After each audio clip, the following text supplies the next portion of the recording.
Hello, welcome back to my channel. If you haven't been here before, I'm Jamie. I read a ton of books, and this is my wrapping up the second half of February video. It was supposed to have been my wrapping up the third week of February video, and that didn't work for technical malfunction reasons, mostly. So, now we're at the end of February, and I'm just gonna show you guys what I read for the second part of February, and I'll do a separate video wrapping up all of February. So this one at least gets up in a timely manner, and then we'll wrap up February, and then I'll do a TBR video for the first week of March, and so expect a flurry of activity, hopefully. Over the next 12 hours or less. I work at the bookstore tomorrow, so I do have to actually get up in the morning. So yeah, I'll try and do them tonight. Yeah. So first, I have a few books that I have in print from the 48-hour chaos weekend for Get a Clue Readathon. Most of what I did for that weekend was in audiobook format, so I don't have a lot to show for it. I know I have a print copy of Ethan Frome.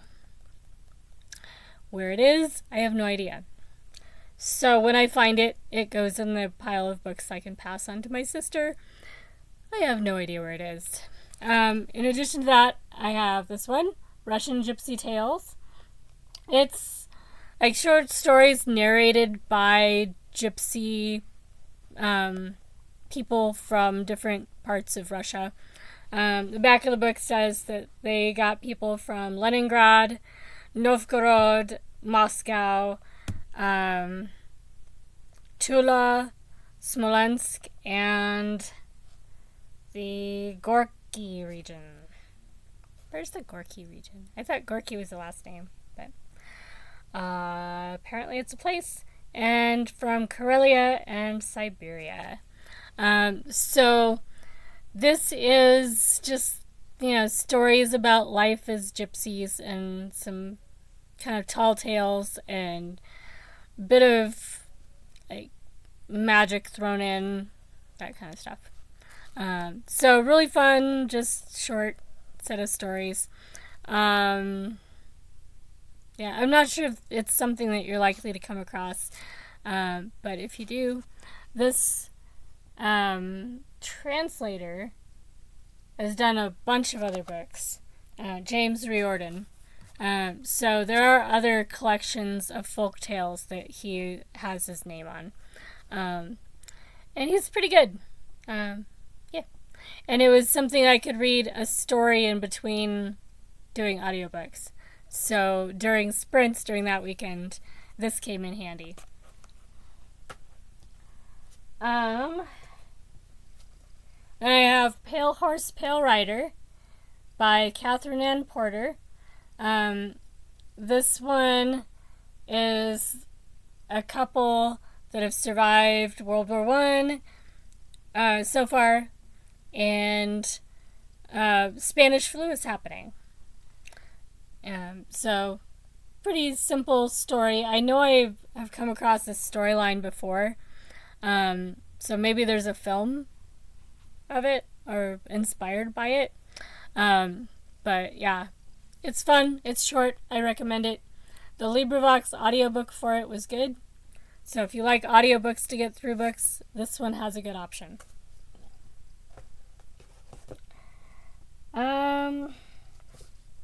Yeah, and then everything else is not from that weekend, because most of that weekend was audiobooks.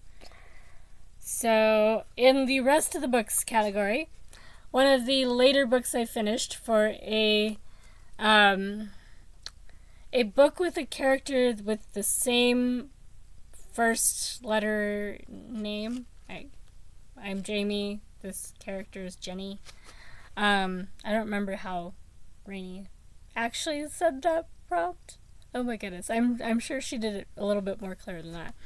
But basically, whatever your name is, um, the book had to have a main character whose name starts with the same letter.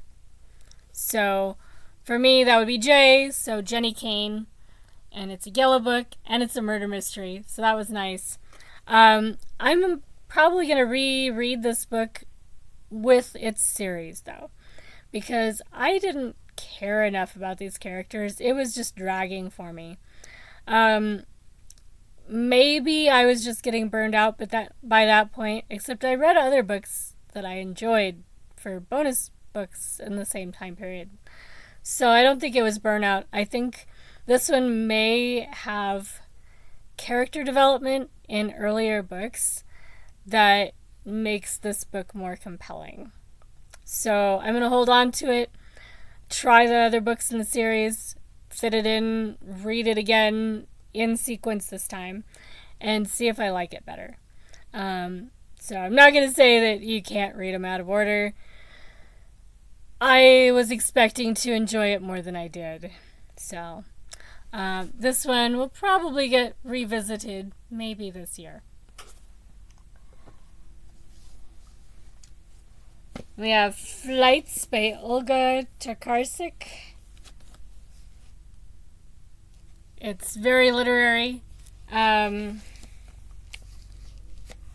Let's see. Yeah, very literary. This is one where I felt like my not really catching symbolism was really getting in the way. That's one of the traits that can be a part of being on the autistic spectrum. And I know for me, if somebody points out this thing is a symbol of this thing, I can get it. Okay, that makes sense, I guess. And then I know what it's a symbol of. But reading a story, I don't get it. Yeah, so this one jumps all over the place. I'm pretty sure some of it was supposed to be symbolic. You got that vibe, like, oh, this is supposed to be symbolism. So this one, again, I might hold on to it because it was a more ambitious book to be reading as just a book. Where you read it cover to cover in a short span of time in order to get points for a readathon. That kind of reading. And there's also the philosophy that to really read a book, you read it the first time just to get the vibes, and then you read it the second time and actually get the details. And this may be one of those books. I kind of had that feeling when I was reading it too, that if I was reading it in school, like for a class, you read through it the first time and just get the basic outline, and then you go back and you read it carefully and analyze it and discuss it. And yeah, it's one of those books.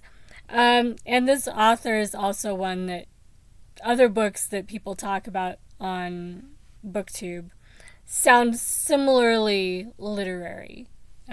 So I might reread it maybe this year, maybe not. I know that Tokarczuk, and that may not be how she says her name, but she does have a new book out this year, so maybe I'll try some more of her writing and then go back to this book and see if it's just getting used to the author sort of thing. Because I felt like I had no clue what was going on. Each scene was fine, but I don't see how they're the same novel. It did not work. So, considering this one was a Man Booker International Prize winner, I'm missing something. Anyway. The writing was beautiful. That part I can say for sure. It's a lovely, lovely book. Lots of quotable passages. Lots of great imagery. I have no idea. So, it may not be leaving my collection right away. This one, The Stationery Shop, was lovely. It's set in Iran. Similarly to the Lion Women of Tehran, this one, though, is about an older woman who is revisiting her past. In particular, she had a love who didn't last. An Iranian man, and she is now in, I think, the U.S., married to a white dude, and she has a great life. She's happy. She's doing good. She doesn't regret where she is or with whom she is. But at the same time, there's this person in her past that she did love him. And she doesn't know why it didn't work. It didn't happen. So, it gets into the resistance going on during the turbulent time in Iran's history where they were overthrowing a dictator and being taken over by another dictator, and there's lots of resistance going on during that time. So if you're not familiar with Iranian history, reading this author might get you at least looking up Wikipedia pages. But both books I've read so far by Marjan Kamali are really excellent. And this one was for a book with a beautiful cover because it's just pretty. Yeah.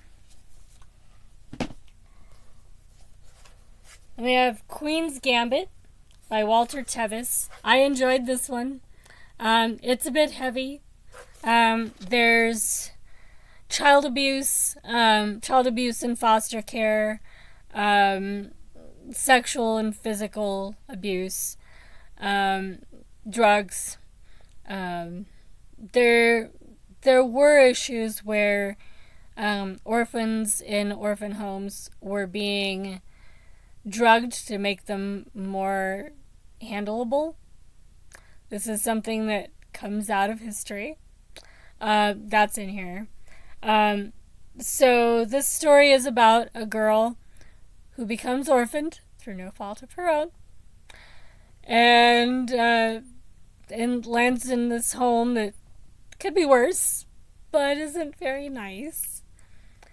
And she ends up learning how to play chess from an unlikely friendship that, so she learns how to play chess in a time when women didn't play chess, and becomes really good at it really fast.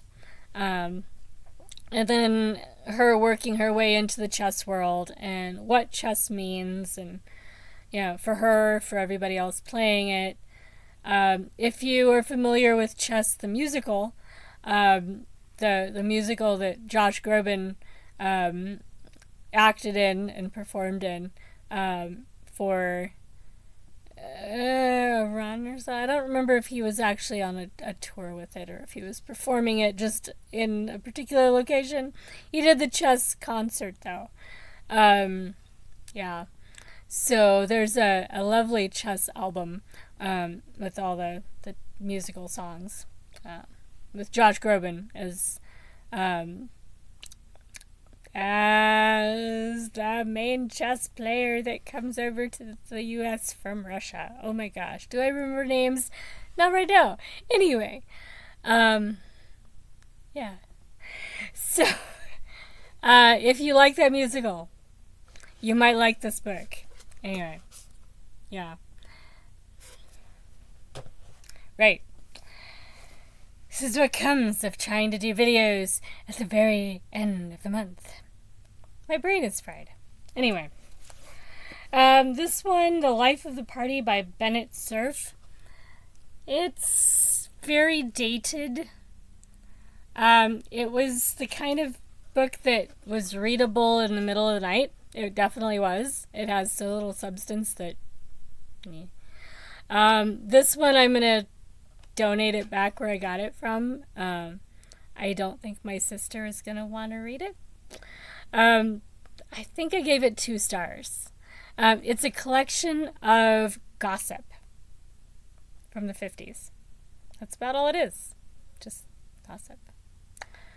So, I don't know most of the people involved. I don't care. Yeah. But it's yellow. It's very yellow. So, yeah. It is done. It can go away. And then, to make up for that, I have one more book in my stack of physical books. Dun, dun, dun. It is a tome. I finished a tome. Love Songs of W.E.B. Du Bois. Yes. This book, it's well written. It's definitely well written. It's very well researched. It's covering a heavy topic. And one that everybody knows is a heavy topic going into the book. That said, Barbara Kingsolver and Toni Morrison also write in this topic a lot. And when they write, there are beautiful passages mixed in with all the dark stuff. So, yeah, it's heavy, but it's relieved every so often by a beautiful bit. So you don't feel like it's just constantly, like, horrible. It covers a lot of generations. So it's like, it reminds me of those people that I think everybody knows at least one, that it doesn't matter what's going on, good or bad. The only things they're going to talk about are the bad things. Always, no matter what. Unrelentingly, the bad stuff only. Yeah. And other people got the same impression. So, it's a good book. It is definitely a good book. If you're going to read it cover to cover without reading other books at the same time, I would recommend that you break it up with watching your favorite shows or going for walks or doing pleasant things that break up the book. Or read 100 pages a week and then read other stuff. Because this is the kind of book that's going to make you depressed. It's like that's its mission in life. And, not to say that the topics, and we're talking civil rights and slavery in the U.S. So yeah, heavy topics. So it's not saying that those topics are not gonna be heavy no matter what. But every person I've ever met who has a really tough life, and I've worked as a volunteer in settings where a lot of the people I was working with are living really tough lives. No matter what their circumstances, there are days that are nice. And there are moments that are nice. And they get through the not so nice parts because they also, spend some time thinking about and enjoying the nice parts. So that would be my biggest criticism of this book. I rounded to 5 stars on Goodreads. But for Storygraph purposes, this is more of a 4.5 stars. Because, yes, I finished it. But if it hadn't have been for being a book for points, I would have stretched it out for a long time. And it might be one of those that I just didn't ever quite finish. Right. And the ending does tie together, so it's kind of okay. Not happy. Still not happy. But, less depressing.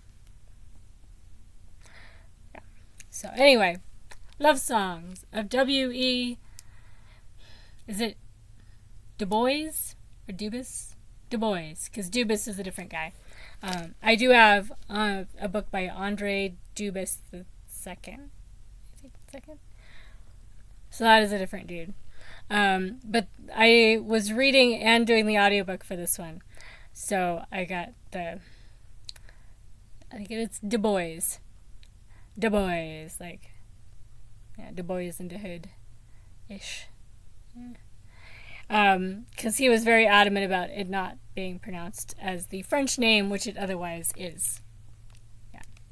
So, anyway, in addition to those, I finished a few audiobooks. The ones that really stood out were the last two I finished. I was really trying not to get caught up in audiobooks aside from Chaos Weekend. So I did pretty good. But I got sucked in by The Death of the Author by Nnedi Okorafor, which turned out to be sci-fi. I had not realized it was sci-fi. That was fun. About a paraplegic woman, a paraplegic black woman, who's written a novel that goes viral. And then stuff starts to happen that makes the sci-fi novel she's written not so sci-fi. So it was fun. It has AI, it has self-driving cars, bionic people sort of technology, fun stuff. Highly recommend, and it crosses so many genres and has BIPOC, and there are LGBTQ characters in it, and disability rep is really strong. One of my favorite things about it was the main character's, unhappiness or disgruntlement about having to ask for rides, and how even though her family is always happy to drive her places, there's always, stuff associated with, needing someone to drive her everywhere. And being a disabled person who also can't drive, I was like, yes, that is exactly my experience as well. It's not like my friends and family are begrudging me the fact that they're going to need to drive me places. But they kind of are, and it's always got to be on their schedule, and there's always this level of expected gratitude that, they're doing stuff for me, it's fine, it's great. But when that is the only way that you can get anywhere because society is built around driving, it gets old after a while. And so the promise of self-driving cars is something that, I also reacted to the way this character does. Like, wow, I could be independent. This is amazing. I'm not sure I want to be independent by riding in self-driving cars that are going to drive into poles or, stop in the middle of the highway because they freak out because of something in their sensors. So, yeah. But, I really strongly related to that. My disability is totally different, but in that one respect, I've never seen that in a book. That was cool. I feel seen from this book. It's great. Definitely a good book for disability rep. Different sort of sci-fi. If you're not really a sci-fi reader, you might actually still enjoy this book. The other one that I finished, that I just finished, and that I'm actually re-listening to, so that I get all the juicy details and don't miss anything, is The Grey Wolf by Louise Penny, that I've been on a wait list for forever, because I think I was on the wait list for it, and then it became available on the same day that I was doing something else and not online, and I missed checking it out when I was able to. And so then it went back into the queue, and I had to wait again. It was very sad. So, I finally this week was able to check out The Grey Wolf like 3 days ago. So, I finished up Death of the Author and immediately jumped into The Grey Wolf with no body mixed in because I had to do that one for points. And I've been focusing on The Grey Wolf ever since because it is the book from last year in the Inspector Gamache series. There is a new one coming out this year, The Black Wolf. The title is explained during The Grey Wolf, so you understand kind of foreshadowing what might be coming in the next book. I found this one interesting because right now in the US we are dealing with corruption like we never imagined. The kinds of stuff going on right now are the kinds of stuff that if it was in a novel, it would not seem credible. So I'm really hoping that the majority of Louise Penny's books at this point are fiction and just staying fiction, because there's some interesting corruption going on in the Canadian government in this book. I hope that they're okay, that this is all just fiction and not based on things we're just not hearing outside Canada. Anyway, so aside from that tangential concern, it was really good. Do not read this book out of order. It will not make sense. This series, the Inspector Gamache series, has such a strong overarching narrative across the whole series that most of the books are part of the same long story. The murder mysteries themselves, yeah, you'll get something out of them.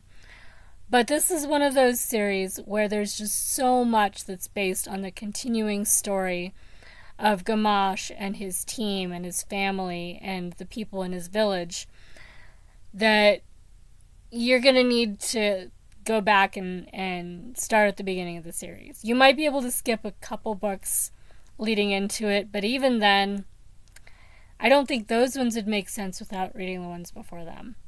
So, I definitely recommend the series. I will say that A Fatal Grace has fat shaming in it, and I was not thrilled with the way the author handled it in that book.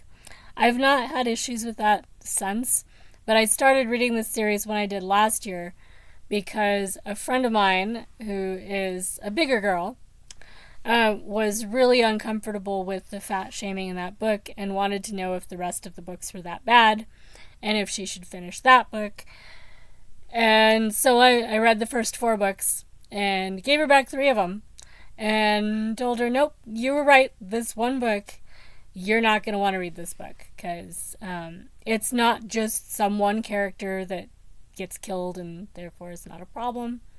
And we all know series where there's one absolutely horrible character and they die and then you don't have to deal with them anymore. Yeah. So anyway, that one book does have some questionable fat shaming. But if that's not one of your triggers, I think it's fine. It's not the way I would want to, have the book written, but it's been a long time, and Louise Penny is decades older now than when she wrote that book. So, yeah. Anyway, what am I reading right now? Well, when I'm not listening to The Grey Wolf again, I have to finish this book.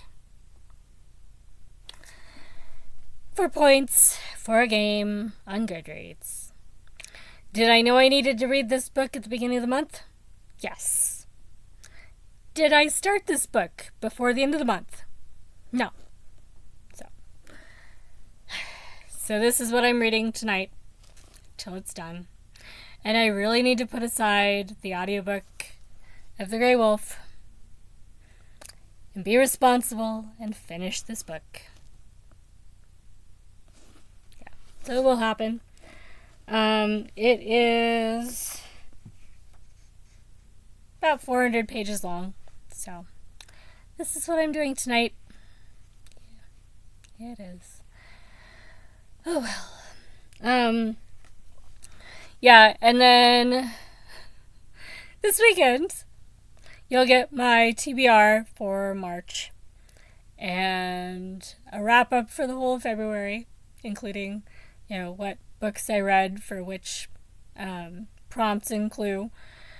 And yeah, I am reading for Team Monarch for March, so expect politics and books set in made-up worlds. So, yeah.